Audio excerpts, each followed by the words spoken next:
नमस्कार। खबरों की खबर में आपका स्वागत है। लो जी, जिसका डर था वही बात हो गई। चार्जशीट पे चार्जशीट, केस पे केस, बस अर्नब गोस्वामी कहीं सांस ना ले पाए। उसे इस तरह से कानूनी मामलों में फंसा दो कि बस अदालतों के चक्कर काटता रहे, तारीख पे तारीख लेता रहे और सवाल पर सवाल पूछना तो भूल ही जाए। इसी मंशा से, बदले की भावना से उद्धव ठाकरे सरकार अर्नब गोस्वामी के पीछे हाथ धोकर पड़ गई है। बदले की भावना इस कदर प्रबल हो सकती है कि उसके लिए साम दाम दंड भेद सभी तरह के तरीके अपनाकर एक आदमी को इस तरह से घेरा जाए, शायद इसकी बानगी कहीं और देखने को मिलेगी ही नहीं।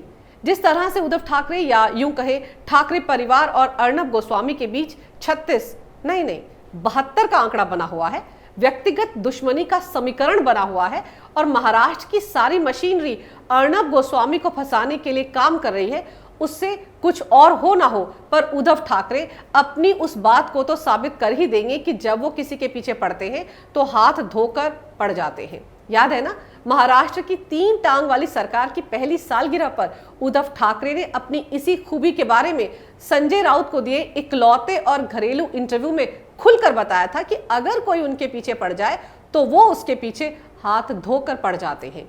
तो इस वक्त वो यही काम अर्नब गोस्वामी के साथ कर रहे हैं। उद्धव की इसी फितरत का असर उनके गृह मंत्री अनिल देशमुख पर भी काफी गहरा पड़ा है। देखिए वो भी किस रफ्तार से अर्नब के पीछे लगे हुए हैं। इधर पिछले शनिवार को यानी 28 नवंबर को अन्वय नाइक मामले में उन्होंने अर्नब के खिलाफ पुख्ता और मजबूत और स्ट्रॉन्ग चार्जशीट लाने का ऐलान किया और देखिए 7 दिन बाद शुक्रवार 4 दिसंबर को उनकी ये मंशा अलीबाग पुलिस ने पूरी भी कर दी। बाकायदा अलीबाग की एक अदालत में चार्जशीट फाइल कर दी गई। यही नहीं, इसी मामले में 4 नवंबर यानी ठीक 1 महीने पहले अर्नब गोस्वामी को गिरफ्तार भी किया गया था। सोचिए कितनी रफ्तार और मुस्तैदी से अपने काम को अंजाम देने में लगी है महाराष्ट्र पुलिस, वहां का मंत्रालय, वहां का सारा सरकारी अमला, सारा सरकारी तंत्र बस सोते जागते एक ही एजेंडे पर काम कर रहे हैं। रिपब्लिक टीवी के मालिक अर्नब गोस्वामी बचने ना पाए, कानूनी दावपेच में उलझ कर रह जाए। उद्धव ठाकरे सरकार की इसी मंशा को भांपते हुए अर्नब गोस्वामी ने बॉम्बे हाईकोर्ट में गुरुवार यानी 3 दिसंबर को अर्जेंट याचिका दायर कर अन्वय नाइक आत्महत्या मामले में बॉम्बे हाईकोर्ट से चार्जशीट दायर करने और आगे की जांच पर रोक लगाने की गुहार लगाई थी। अपनी याचिका में अर्नब गोस्वामी ने गुहार लगाई थी कि इस मामले की सीआईडी से फिर से जांच कराने का आदेश देने वाले महाराष्ट्र के गृह मंत्री अनिल देशमुख को ऐसा करने का अधिकार ही नहीं है, क्योंकि रायगढ़ जिले में अलीबाग पुलिस ने इस मामले की क्लोजिंग रिपोर्ट दायर करके इस मामले की जांच पिछले साल बंद करवा दी थी।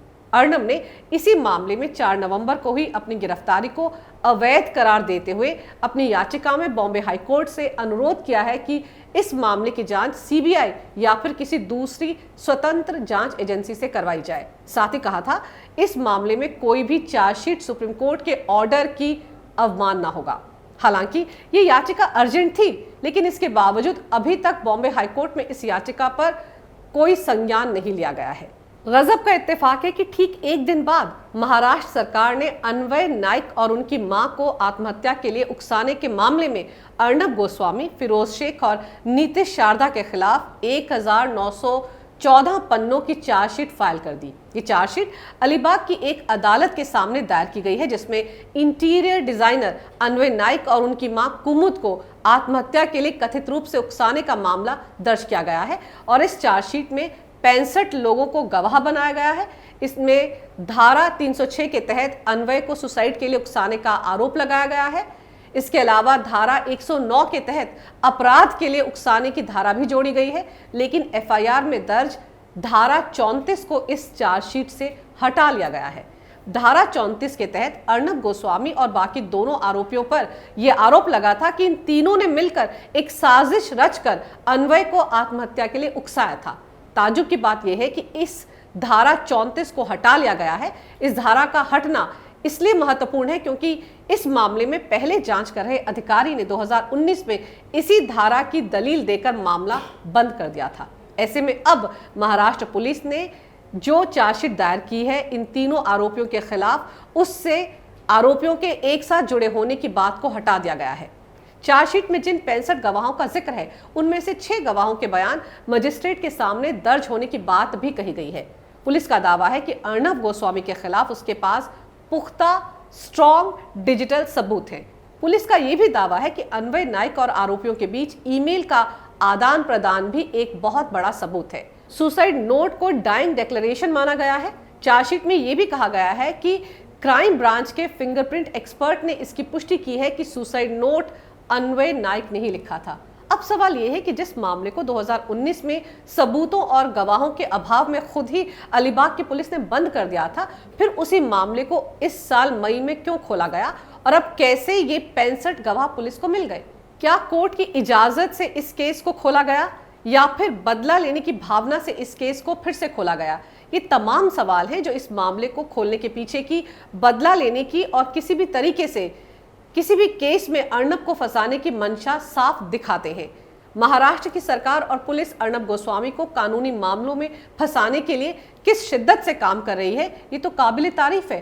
गृह मंत्री की बात को एक हफ्ते के अंदर महाराष्ट्र पुलिस ने सच साबित कर दिया। अनिल देशमुख के मुख से बस निकला ही था कि अर्नब गोस्वामी के खिलाफ अन्वय नाइक आत्महत्या मामले में एक स्ट्रॉन्ग मजबूत चार्जशीट फाइल करेंगे और गजब की रफ्तार है महाराष्ट्र पुलिस की कि जांच पड़ताल पूरी करके 2000 पन्नों की चार्जशीट तैयार भी कर ली गई। दिलचस्प तो यह है कि एक ही इंसान के खिलाफ 2 हफ्ते के अंदर 2 अलग अलग मामलों में दो चार्जशीट दायर करना कोई आसान काम नहीं है। इसी मामले में तो अभी जुम्मा 3 हफ्ते पहले ही महाराष्ट्र सरकार को सुप्रीम कोर्ट से ऐसी फटकार पड़ी थी कि कोई और सरकार होती तो अर्नब गोस्वामी की तरफ देखने से पहले 10 बार सोचती, पर उद्धव ठाकरे सरकार को तब भी अकल नहीं आई। अन्वय नाइक मामले में अर्नब की अवैध गिरफ्तारी पर पड़ी फटकार भी बेअसर रही। मजेदार तो यह है कि अभी इस फटकार को पड़े ज्यादा दिन भी नहीं हुए हैं। 11 नवंबर को ही सुप्रीम कोर्ट में अर्नब की जमानत याचिका पर हुई सुनवाई के दौरान महाराष्ट्र सरकार को अच्छी खासी डांट पड़ी थी। अर्नब गोस्वामी को 8 दिन तक अवैध तरीके से गिरफ्तार करके तिलोजा जेल में बंद रखा गया था। इरादा तो महाराष्ट्र सरकार का अर्नब गोस्वामी को दिवाली तक जेल में रखने का ही था।